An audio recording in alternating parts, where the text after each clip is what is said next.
आता संतांना कोणी भगवान म्हणून पूजत असेल तर त्यांचा भावनेचा प्रश्न आहे, कारण गुरुला आपण भगवान म्हणून पूजतो. गुरुर् ब्रह्मा गुरुर् विष्णू गुरुर्देव महेश्वरा गुरु साक्षात परब्रह्म तस्मै श्री गुरुवे नमः.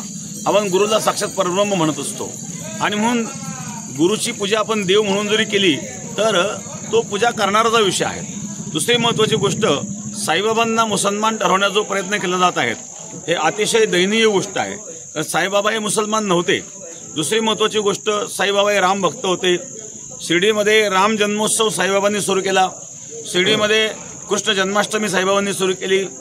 साईबाबा जर मुसलमान होते मग राम जन्मोत्सव त्यांनी काय केला, कृष्ण जन्माष्टमी त्यांनी का साजरी केली? आणि ते ज्या ठिकाणी राहत होते ती जागा मस्जिदीची जरी असेल तरी ते द्वारकामाई म्हणत होते. द्वारकामाई हा शब्द म्हणजे भगवान कृष्णाला उद्देशून आहे की भगवान कृष्णाचे ते भक्त होते. दुसरी महत्त्वाची गोष्ट, या ठिकाणी आजही जो पूजापाठ चालतो सनातन पद्धतीने चालतो. प्रातःकाळी त्या ठिकाणी काकडा आरती होत असते, दुपारी मध्यान्ह आरती होते, सायंकाळी सायम आरती होते, नंतर शयन आरती होते.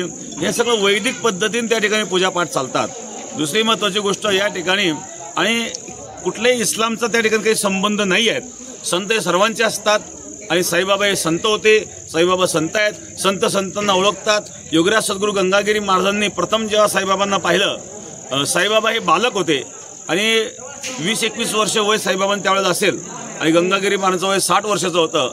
जवळजवळ गंगागिरी महाराज हे साईबाबांना 40 वर्षांनी वडील होते आणि परिपक्व अवस्थेमध्ये, आणि 60 वर्ष गंगागिरी महाराजांचं वय होतं. संपूर्ण महाराष्ट्रामध्ये गंगागिरी महाराजांचा परिचय होता. एक नामवंत संत गंगागिरी महाराज होते आणि त्या वेळेला गंगागिरी महाराजांनी जेव्हा साईबाबांना पाहिलं तेव्हा शिर्डीकरांना आणि सांगितलं गंगागिरी महाराजांनी. एकतर गंगागिरी महाराज चकित झाले की मूर्ती या ठिकाणी कशी आली, शिर्डीचं फार मोठं थोर भाग्य आहेत आणि म्हणून हे महात्मा या ठिकाणी आले आणि हे महात्मा हा हिरा आहेत आणि हे शिर्डीचं भाग्य चमकवणार आहेत.